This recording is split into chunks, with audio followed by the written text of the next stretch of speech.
Glória a Jesus. Paz do Senhor, irmãos. Amém. Espero que todos estejam bem. Hoje nós estamos aqui para dar continuidade na série de aconselhamentos. Nós estamos no livro de Provérbios meditando e tem muito conselho, muito tema. Quando nós estávamos trocando os temas, conversando, o presbítero Afonso falou: meu Deus, dá um culto o ano inteiro só de conselhos. E hoje nós vamos falar sobre educação de filhos. E antes de nós meditarmos na palavra do Senhor, nós vamos fazer uma breve oração para que o Senhor conduza esse estudo, amém? Senhor, meu Deus e meu Pai, obrigada, Senhor, porque estamos aqui na sua casa. Muito obrigada pela sua misericórdia, pela sua compaixão. Obrigada, Senhor, pela sua graça, pelo seu livramento. E todos aqueles que puderem ouvir, meu Deus, esse estudo, possam ser admoestados, possam ser alimentados pelo poder que há na sua palavra, para a honra e para a glória do seu nome. Amém, Jesus. Os irmãos podem se assentar, permaneçam com as Bíblias apostos, nós vamos usar bastante. Nós vamos começar no livro de Provérbios, capítulo 19, o versículo 18. Como instruir e disciplinar o seu filho.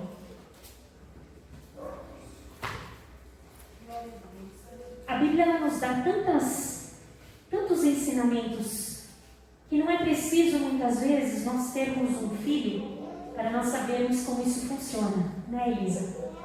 Nós podemos ler e entender pelo que o Senhor nos diz através da sua palavra como deve ser.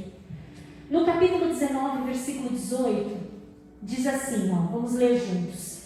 Castiga o teu filho enquanto há esperança, mas não deixes que o teu ânimo se exalte até o matar. Na minha Bíblia, na linguagem de hoje, diz assim: corrija os teus filhos enquanto eles têm idade para aprender, mas não os mate de pancadas.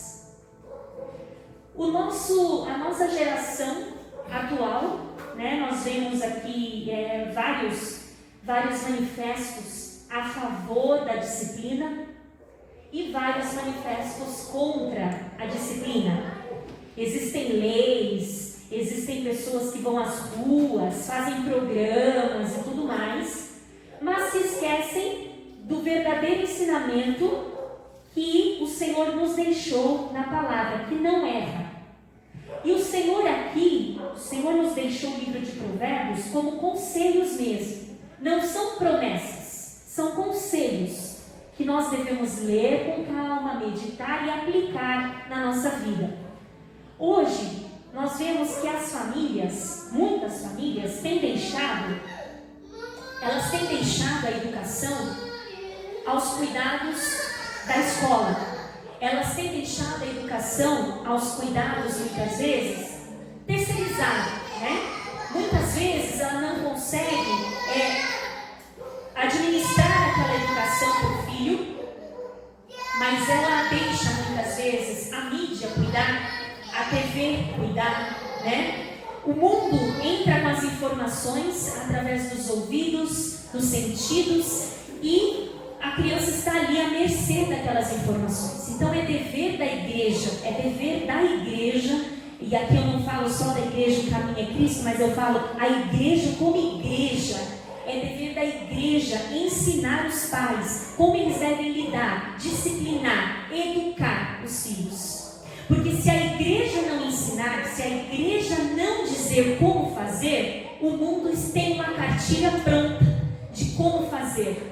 O mundo tem uma cartilha ali dominada pelo mal, de como nós devemos proceder. Existem psicólogos, existem pessoas preparadas, estudadas, que vão não ao encontro, mas vão de encontro à palavra de Deus, ou seja, vão contra a palavra de Deus. Então, o objetivo de nós estarmos aqui hoje é para nós sairmos daqui prontos, não só para instruir quem tem filhos, como quem já pode aconselhar vizinhos, familiares, do que a Bíblia nos ensina.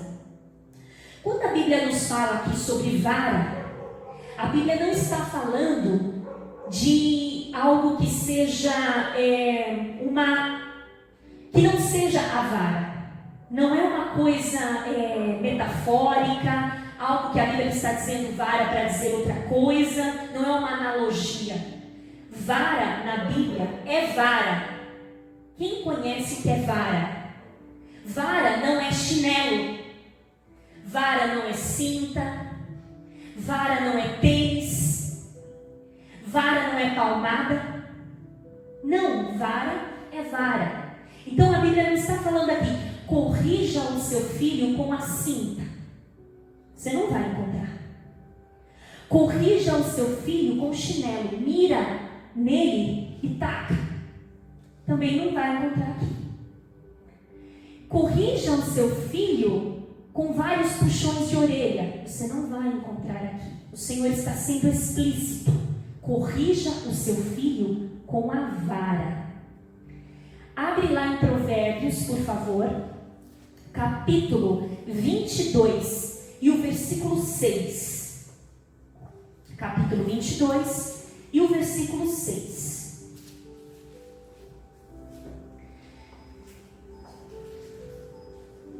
Educa a criança no caminho em que deve andar, e até quando envelhecer, não se desviará dele. Isso é uma promessa?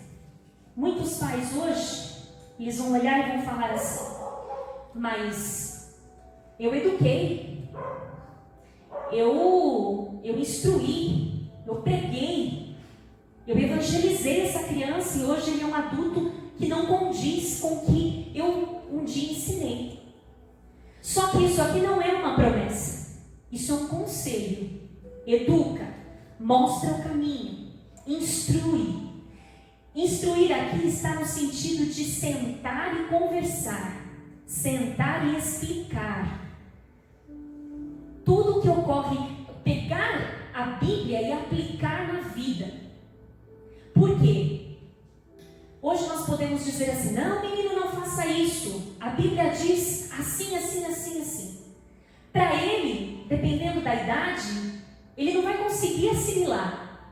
O certo é você aplicar esse versículo na linguagem dele, da idade dele, da forma que ele entenda e, se possível, de maneira prática. E assim ele vai absorver. Mas aqui, o Senhor não está, Provérbios não está dizendo assim, instrui o seu filho, porque isso é definitivo. Ele vai ser salvo. Primeiro, a salvação pertence a quem? A Deus. Você vai instruir o seu filho, você vai fazer a sua missão de quê? De pai. E a sua missão de pai é missão de discipular.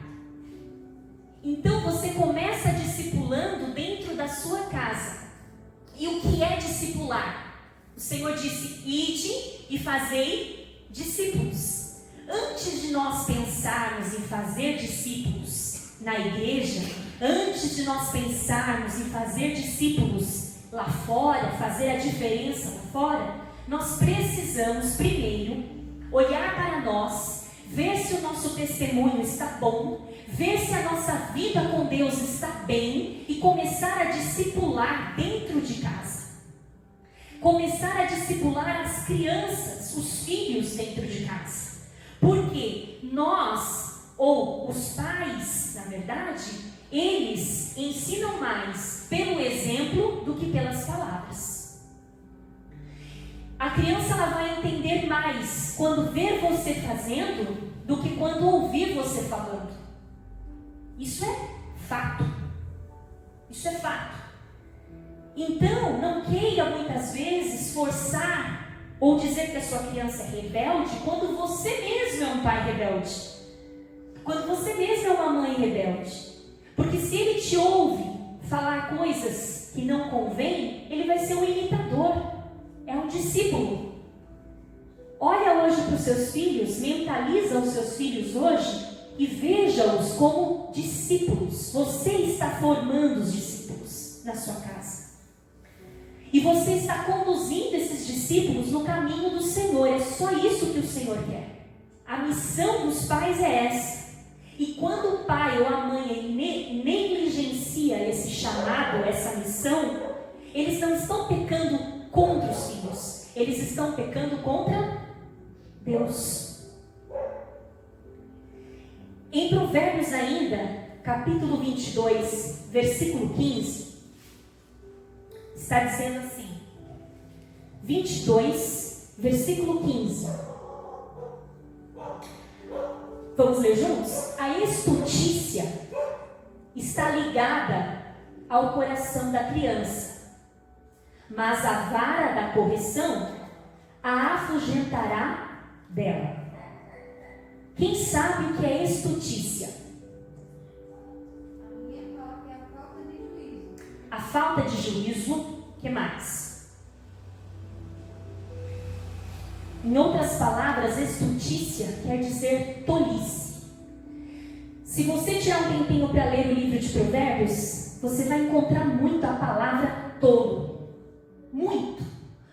O sábio faz isso. O tolo, mas o tolo.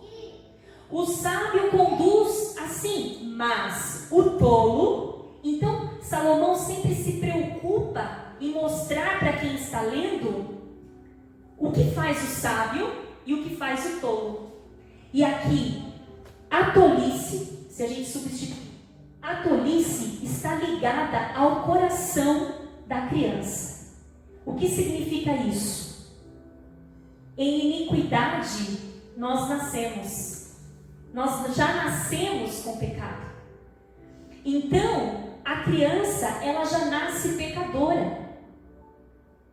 E isso desde Gênesis capítulo 3. Isso é desde lá. É uma geração já que vem trazendo aí, o pecado vem se multiplicando. E por isso, hoje, todos estão debaixo da mesma lei. Todos estão debaixo do pecado. Por isso que existe a graça. Amém? Então a criança, ela está presa ao pecado. Nasce no pecado. Mas a vara da correção a afugentará dela. A afugentará do coração corrupto. Essa vara aqui, muita gente pode dizer, não, então o negócio é bater. Eu vou usar a vara, eu vou castigar, eu vou punir, eu vou me vingar, e toda vez eu vou expulsar essa tolice dessa criança, eu vou abordar conselhos para ela, eu vou colocar ela sentada ali para entender a palavra de Deus, eu vou agir dessa forma. Só que o Senhor, Ele busca o equilíbrio juntamente com o amor, porque o Senhor nos corrige com amor. A tua vara e o teu cajado me consolam. Quando eu olho para Deus, eu não vejo um pai nervoso. Ou eu vejo? Não. Quando eu olho para Deus, eu vejo um pai justo, amoroso, que muitas vezes corrige o seu filho porque ama. E essa é a visão que Deus quer que os filhos tenham dos pais. Que os filhos olhem para os pais, e aqui pai e mãe, e vejam neles o quê? Amor, não raiva. Amor. Deus quer que dirijamos com autoridade o lar. O pai, a mãe dirija com autoridade o lar, por quê? Abaixo de Deus estão os pais na terra, são agentes do Senhor aqui na terra, para preparar o caminho da nova geração. Se nós formos até Judas, capítulo 6, se nós formos até lá, nós vamos ver a geração que está se formando. Judas, capítulo 6,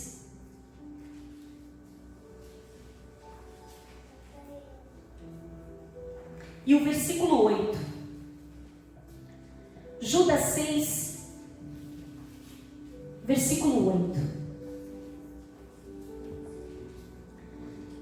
geração nova que está se formando e depende de nós formarmos essa geração agora, uma geração pura. Carta de Judas, versículo 6. Só tem um capítulo.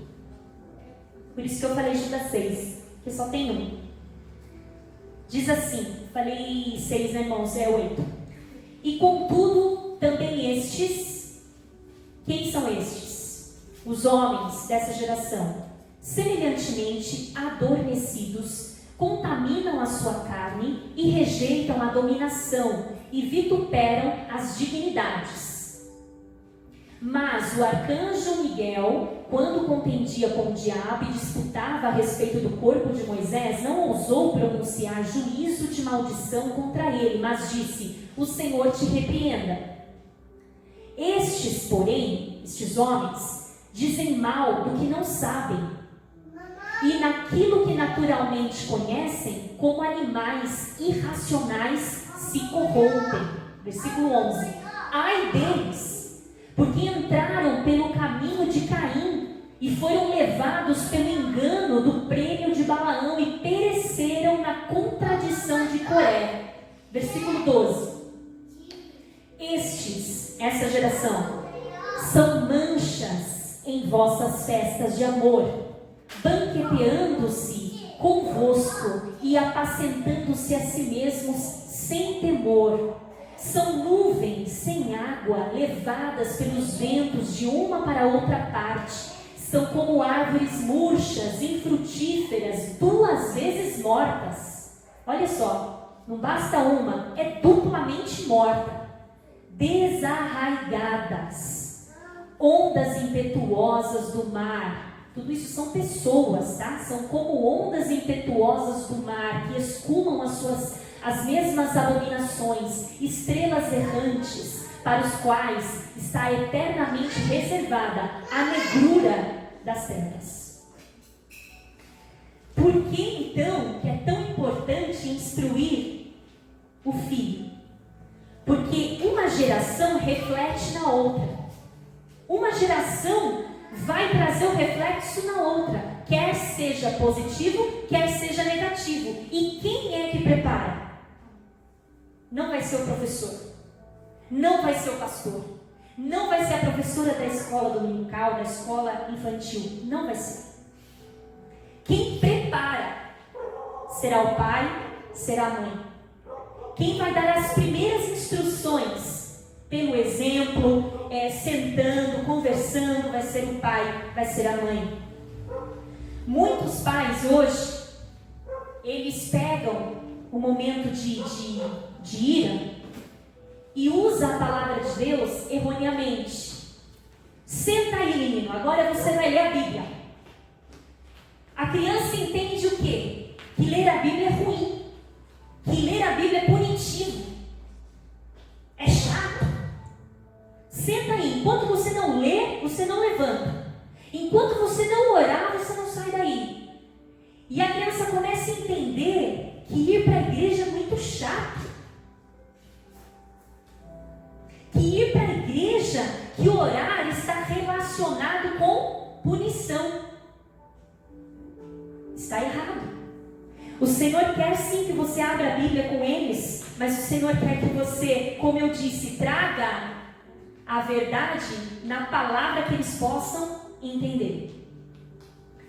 Lá em Efésios capítulo 6, versículo 1 ao 3, vamos abrir lá para nós acompanharmos. Esse texto, ele é fantástico. Esse texto diz muito. Ele, na verdade, contém toda a lição. Livro de Efésios, capítulo 6, versículo 1 ao 3. Diz assim: vós filhos, vamos ler juntos? Vós filhos, sede obedientes a vossos pais no Senhor, porque isto é justo. Honra teu pai e a tua mãe, que é o primeiro mandamento com promessa. Aqui tem uma promessa, olha a promessa: para que te vá bem e vivas muito tempo sobre a terra. 4, a gente vai falar dos pais num outro ensinamento. Mas aqui diz assim: e vós, pais, não provoqueis a ira a vossos filhos. Isso a gente vai falar num outro estudo. Mas aqui para hoje, criai-os na doutrina e na admoestação do Senhor. Doutrina aqui, em outras traduções, está disciplina. Então aqui está bem claro, o apóstolo Paulo, apesar de não ter tido filhos, ele está dizendo aqui que disciplina e admoestação. O que é admoestar? Aprender. O que significa isso? Significa então que o pai leu aqui, então é para usar a vara? Então nós vamos usar a vara. Então ele vai com ira, com raiva, com sentimento de vingança, e ele avança no filho com a vara, porque ele acredita que ele está cumprindo o que a palavra diz, e fica em silêncio. Ele corrige e fica em silêncio. Ele só cumpriu o quê? A disciplina. Ele ainda cumpriu sem amor. E aí ele fala: esse menino cresceu de um jeito tão estranho, eu não eduquei assim. Como apanhou essa criança? Essa criança apanhou muito. Porque o Senhor não disse que era só disciplina. O Senhor disse que era disciplina com amor e admoestação. Ou seja, explicar, conversar. Vão ter momentos que a vara, ela vai ser dispensada. Vão ter momentos que o que vai valer é a sua oração junto com o seu filho. Como nós lemos aqui, ele nasceu em pecado, nós nascemos em pecado. Quem acredita nisso? Porque isso é a primeira parte que a gente precisa acreditar para a gente aplicar a educação de filhos na nossa vida. Quem acredita que já nasceu em pecado? Quem tem dúvida, nós vamos lá em Salmos, capítulo 51. Vamos lá junto para a gente ler, mostrar, para quando você for explicar para alguém, a pessoa falar: imagina, que isso, a criança é inocente. Vamos lá. Salmos, capítulo 51, versículo 5. Eis que em iniquidade. O que quer dizer iniquidade? Pecado. Eis que em pecado fui formado, e em pecado me concebeu minha mãe. Então, nasci debaixo de uma natureza pecaminosa. O que significa isso? Meu coração, ele está voltado para as obras da carne. Fácil, fácil. Se a graça não estiver no ser humano, é fácil. Ele nasce para pecar. Mas aí Deus põe o pai, Deus põe a mãe para mudar esse caminho, para dizer: essa criança também é um adorador. Essa criança, ela pode ser um adorador de Deus, como também ela pode ser um adorador de ídolos. Cabe a você, pai, cabe a você, mãe, instruir o caminho que o seu filho deve andar. E aí nós vamos ver que muitos pais, eles ensinam um bom comportamento para o filho. Olha, fala obrigado. E a criança fala: obrigado. Pede desculpas. Vai lá e pede desculpas. A criança vai e pede desculpas. Mas ele esquece de uma coisa. O que nós lemos aqui em Provérbios, no primeiro versículo que nós lemos? Onde está a corrupção? Onde ela estava? Onde a estutícia estava amarrada? A tolice? Onde ela está? No coração. Então, quando você muda o comportamento de uma criança, significa que você mudou tudo? Não. Porque você precisa ver o que está por trás do coração dessa criança e tratar o que está no coração dessa criança, porque já é mal. Eu não estou falando daquela criança que ainda não sabe o que faz, nenezinho de colo, mas eu estou falando daquela que quando você faz uma cara já feia que não pode, ela entende que não pode. Entende? É a hora de corrigir. E aí a Bíblia fala tão claramente, que fala assim, faça isso desde cedo. Porque depois, cedo você está formando o quê? Caráter. É uma mente livre de futilidades. É uma mente livre do quê? De coisas inúteis. E é uma esponja que vai cair no ensinamento ali e vai absorver.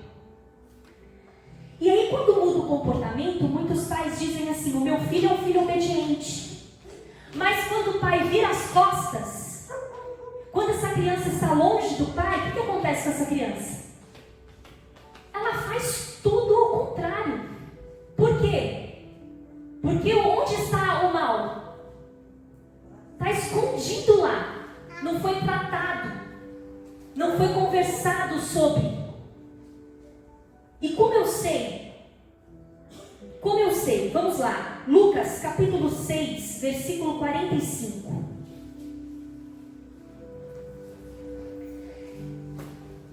Nós sabemos que mudar para agradar o outro é fácil, não é? Quando nós estamos na igreja, a forma mais fácil de enganar os nossos olhos é quando nós vemos uma pessoa que está mudando de comportamento. Acredito que pastores veem isso com muito mais frequência. E aqui, esse membro é perfeito. Esse membro, ele vem cheiroso, ele vem alinhado, ele está debaixo do comportamento, ele fala a paz do Senhor, ele toma a Santa Ceia, mas a primeira distância que ele toma da casa do Senhor, esse comportamento muda. Por quê? Porque o coração dele não foi transformado. Então, o Senhor quer nos dizer o quê? Que não importa na sua frente se o seu filho, ele mostra um bom comportamento. Você precisa saber se o coração dele foi mudado, se o coração dele foi tratado. E para isso, você precisa sentar, treinar, admoestar, ensinar, para que o entendimento chegue no coração do seu filho. Lucas 6,45 diz assim: o homem bom, do bom tesouro do seu coração, ele tira o quê? O bem. E o homem mau, do mau tesouro do seu coração, tira o mal, porque da abundância do seu coração fala a boca. Marcos capítulo 7, versículo 21 e 22. Vamos ler lá. Marcos capítulo 7, versículo 21 e 22. Por que o coração é tão importante? Porque o coração reflete o que é mais precioso naquela vida. O comportamento é o reflexo do coração. O comportamento ruim é o reflexo do coração. Diz assim: porque do interior do coração dos homens saem os maus pensamentos, os adultérios, as prostituições, os homicídios, os furtos, a avareza, as maldades, o engano, a dissolução, a inveja, a blasfêmia, a soberba, a loucura. Tudo isso sai de dentro. Essa análise, ela precisa acontecer em conjunto. Como? Sentando com o filho, entendendo a motivação de cada comportamento. Vamos dar um exemplo? Um exemplo prático. O pastor Ted Tripp, ele tem um livro falando sobre pastorear o coração da criança, que é a função que a gente tem que exercer. Então ele diz o seguinte: se duas crianças veem um brinquedo, o que a gente costuma dizer? Aquele brinca quem pegou primeiro. E o que acontece com o outro? Ele fica olhando e chorando. Para o pai, ele fez justiça. Brinca quem pegou primeiro, depois o outro brinca. Ele fez justiça. Aquele que ficou com o brinquedo, ele precisa ter o coração analisado. Por quê? Porque ele ficou feliz. Feliz de ver o seu outro irmão chorando. E o que tem atrás desse coração? Egoísmo, Não importa a infelicidade do outro, importa a minha. Falta de compaixão, falta de dó, né? Falta de misericórdia. Eu estou feliz, não me importo com você. E é um momento único ali que o pai pode falar assim: por que você quer esse brinquedo? Qual é a motivação? Porque você quer brincar ou porque você quer fazer o seu irmão sofrer? Quando uma criança vem correndo dedurar a outra, ele fez isso. É hora de você parar e perguntar: por que você está dedurando? Você quer ver ele apanhando? Você tem prazer de ver ele apanhando? E aí você começa a pegar o que está no coração dessa criança desde pequeno. E você vai construir uma geração que vai lutar contra essa geração que nós lemos em Judas. Geração mal amada, geração corrupta, geração mentirosa, egoísta, soberba. Certo? Tudo tem um objetivo na Bíblia. Uma geração reflete na outra. O pastor Hernandes Dias Lopes deu um exemplo assim. O filho sempre levanta de manhã, né, antes de ir para o culto, ele toma um leite. Naquele dia, ele não quer tomar o leite. A gente tem que diferenciar o que é uma birra e o que é um acidente. Porque tem pai que não permite um acidente. Certo? A criança esbarrou, derrubou, foi um acidente. A vara está em cima. Pá! Não entende. Às vezes a criança tem um problema de coordenação. O pai nunca parou para pensar. Bate. A Bíblia está dizendo: observe. Diferente da criança que derrubou o copo de leite, é aquela que pega o copo de leite e joga. Eu não quero. Qual delas precisa ser corrigida? A que jogou. Por que você jogou? Não é só assim: estamos atrasados para ir para a igreja, arruma todo mundo e vamos, depois a gente conversa. E depois passou. A motivação, ela criou o quê? Raiz. Ele vai entender que ele é dono de si. Com 6 anos, ele manda em tudo. Com 13, ele bota o terror na casa. É semelhante com a geração que nós estamos vendo hoje ou não? Então a Bíblia funciona ou não? E por que a gente vê essa geração? Porque não estamos seguindo a Bíblia. Tenho muita coisa para fazer.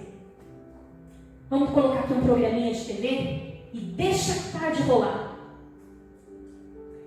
Se a criança não tem espaço para conversar, para contar dentro de casa, ela tem um vasto espaço fora.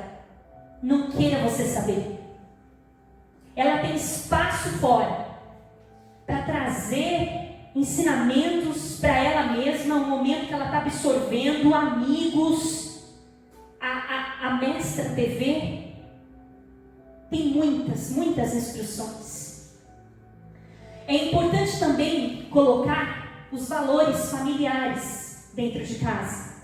O que são valores? São coisas que eu não abro mão. Princípios. O lar, a família que não tem princípio básico, não prospera. Não prospera. Por isso que os pais precisam olhar e identificar o que manda dentro da sua casa. São os valores, os princípios, ou são tradições dos homens? Por exemplo, as crianças, elas morrem de medo do pai ou elas têm respeito pelo pai? Porque são coisas diferentes. A criança quebra uma coisa dentro de casa, ela morre de medo de contar do que morrer de medo de desobedecer. Tem alguma coisa estranha aí. Ela deveria morrer de medo de desobedecer e não de quebrar. Isso demonstra que naquele lar o que vale são os pertences. Então os valores norteiam também o filho. Os valores que são apregoados na casa. Se os pais fogem de conflito, um problema, não costuma discutir, essa criança ela vai crescer uma criança que foge também dos conflitos.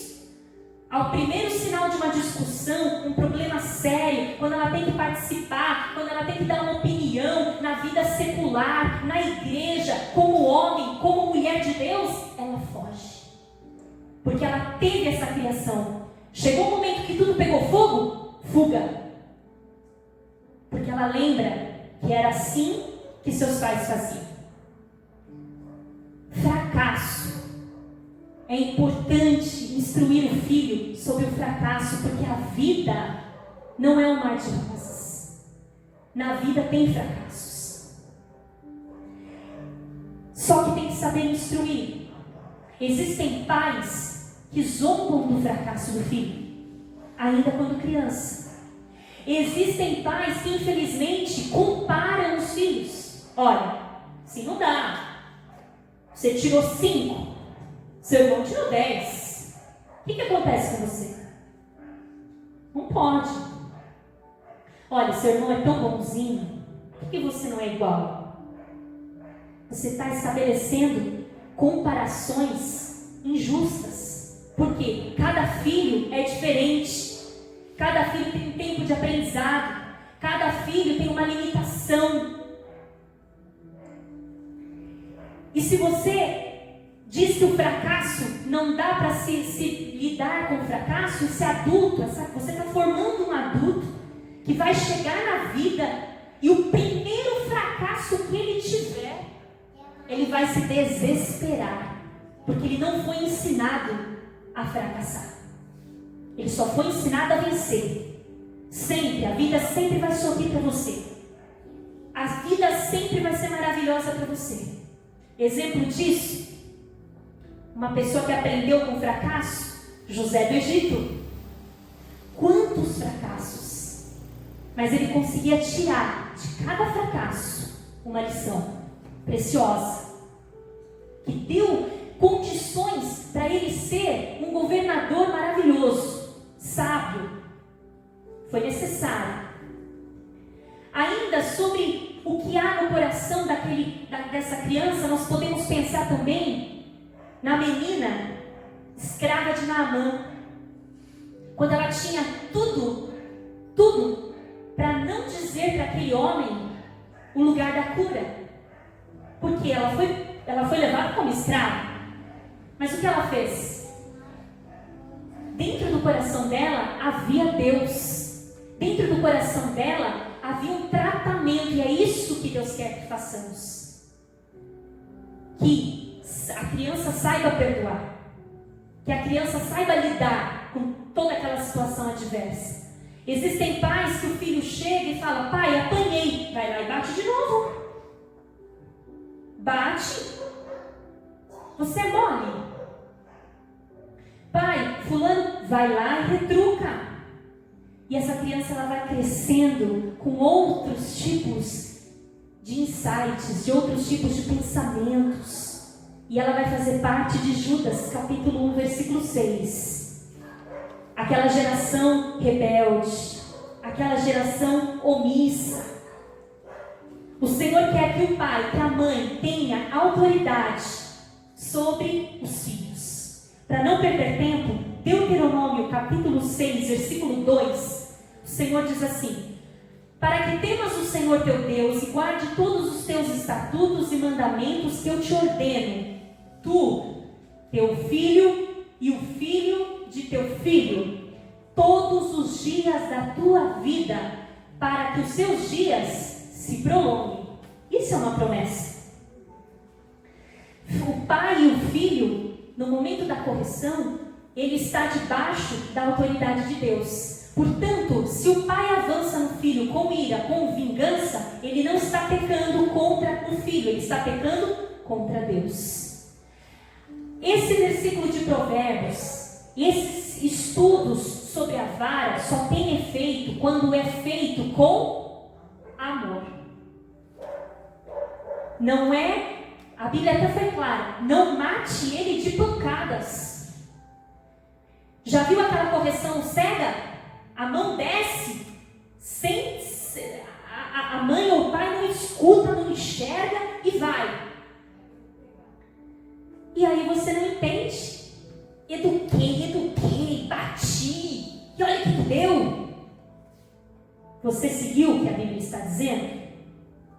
O ensinamento do Senhor é no detalhe.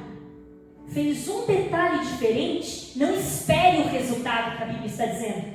É uma receita. É disciplina e ensino. Elas caminham juntas. E para finalizar, acabou. Para finalizar,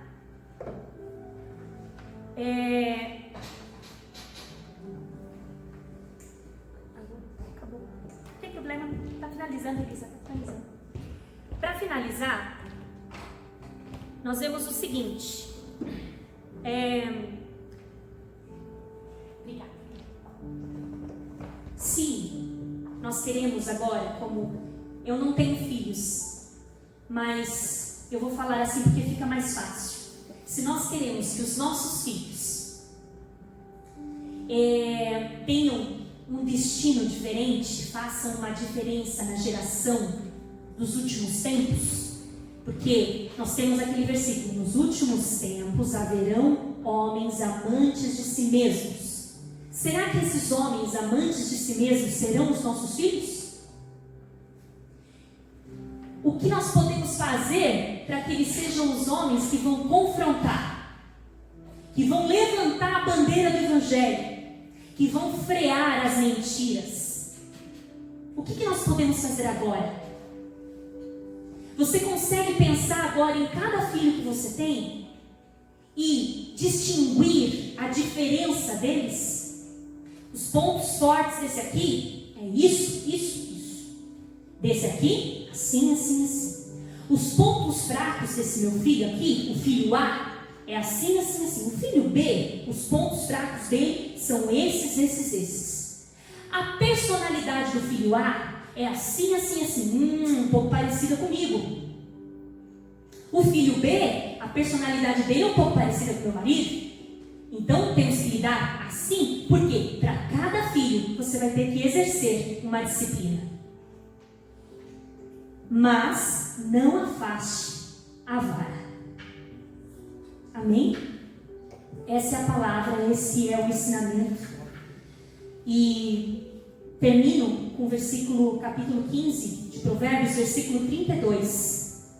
Leia em casa, diz assim, o que rejeita a disciplina, menospreza a sua alma. Porém, o que atende à repreensão, adquire entendimento. Que Deus possa conduzir esse ensino mais e mais. O meu plano é trazer também essa parte que fala: vós pais, não irriteis os vossos filhos. Existem inúmeras coisas que nós podemos colocar aqui, que você não imagina, mas se enquadra nesse não irriteis os vossos filhos. Que o Senhor continue falando no coração de vocês, que o Senhor continue prosperando a palavra, multiplicando a palavra, e que você aplique a palavra no seu filho. Aplicar não é pegar a Bíblia e bater na cabeça dele. Aplicar é trazer na interpretação dele, para ele entender, e ele dar valor ao que é Deus. Amém? Eu agradeço a oportunidade.